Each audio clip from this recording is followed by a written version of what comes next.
गांव के पास एक छोटा सा कस्बा था जहां मोहन नाम का एक किसान अपनी पत्नी सीमा के साथ रहता था। मोहन सीधा सादा, ईमानदार और मेहनती था, लेकिन सीमा तेज तर्रार और बहुत चतुर थी।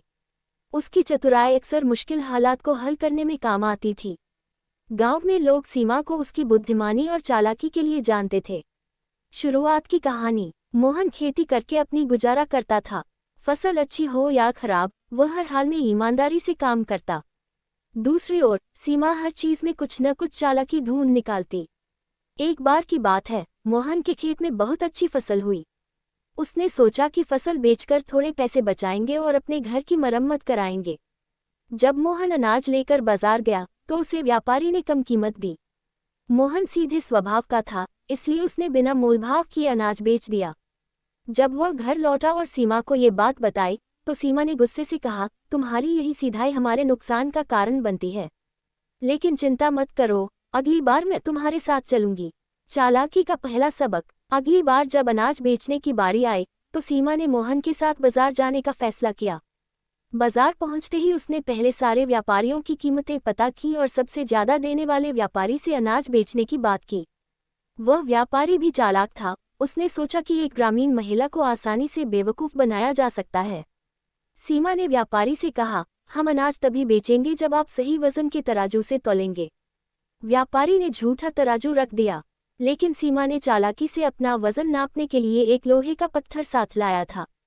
जैसे ही व्यापारी ने झूठा तराजू इस्तेमाल किया, सीमा ने तुरंत पकड़ लिया। व्यापारी को मजबूर होकर सही कीमत पर अनाज खरीदना पड़ा। मोहन ने इस घटना से एक बड़ा सबक सीखा कि ईमानदारी के साथ थोड़ी चालाकी भी जरूरी है। गांव के सरपंच की साजिश। सीमा की चतुराई की चर्चा पूरे गांव में फैल गई। सरपंच, जो मोहन की जमीन हड़पने की फिराक में था, ने सीमा को नीचा दिखाने की योजना बनाई। उसने गांव के सभी लोगों के सामने चुनौती दी, अगर सीमा इतनी चालाक है तो वह मेरे 3 सवालों का जवाब दे। अगर वह हार गई तो मोहन को अपनी जमीन मुझे देनी होगी, और अगर वह जीत गई तो मैं उसे 100 सोने के सिक्के दूंगा। सीमा ने बिना डरे चुनौती स्वीकार कर ली। सवाल और जवाब। सरपंच ने पहला सवाल पूछा, दुनिया की सबसे तेज चीज क्या है? सीमा ने तुरंत जवाब दिया, विचार, क्योंकि एक पल में ये किसी भी जगह पहुंच सकता है। सरपंच ने दूसरा सवाल पूछा, दुनिया की सबसे भारी चीज क्या है? सीमा ने मुस्कुराते हुए कहा, जिम्मेदारी, इसे उठाने वाला ही जानता है कि यह कितना भारी होता है। अब तीसरा और सबसे कठिन सवाल था, दुनिया की सबसे कीमती चीज क्या है? सीमा ने बिना झिझक कहा, ईमानदारी, ये किसी भी दौलत से ज्यादा कीमती होती है। सरपंच निरुत्तर हो गया। उसे अपनी हार माननी पड़ी और उसने सीमा को 100 सोने के सिक्के दिए। सीमा की दया और समझदारी। सीमा ने सोने के सिक्कों का इस्तेमाल न केवल अपने घर को सुधारने में किया, बल्कि गांव के गरीबों की मदद करने में भी लगाया। उसकी इस दरियादिली ने उसे पूरे गांव का प्रिय बना दिया।